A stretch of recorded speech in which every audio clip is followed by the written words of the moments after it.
ঝিনাইদহে পাটের ভালো ফলন ও আশানুরূপ দাম পেয়ে হাসি কৃষকদের মুখে। নিয়মিত বৃষ্টির কারণে রোগবালাই ও পাট জাগ দিতে কোনো ঝামেলা না হওয়ায় মানও ভালো হয়েছে।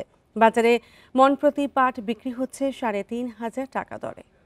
বান্ডেল থাকলে প্রতি সেনমানিতে টাকা বাঁচবে। বিকাশ সেনমানি বান্ডেল কিনে জিতুন প্রতি লেনদেনে। চলতি মৌসুমে ঝিনাইদহের ৬ উপজেলায় ২০,২২৯ হেক্টর জমিতে পাট চাষ হয়েছে। পর্যাপ্ত বৃষ্টি হওয়ায় পাট জাগের জন্য ডোবা, খাল, বিল, পুকুর ভাড়া করতে হয়নি চাষিদের। আশপাশের পানিতেই দিতে পেরেছেন জাগ। ফলে পাট ধোয়ার খরচ কমার পাশাপাশি পাটের রঙও ভালো হয়েছে। চাষিরা বলছেন বেশিরভাগ পাট বিক্রি হয়ে গেছে, তবে বেশি দামের আশায় কিছু পাট মজুত করেছেন তারা।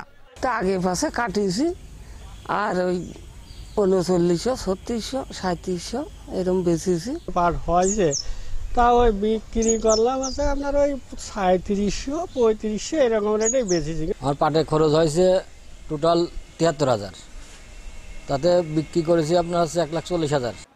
এবার বৃষ্টিপাত ভালো হওয়ায় পাটের বাম্পার ফলন হয়েছে। শুকনো পাটের রং ভালো আসায় দামও মিলছে ভালো, জানিয়েছে কৃষি অধিদপ্তর।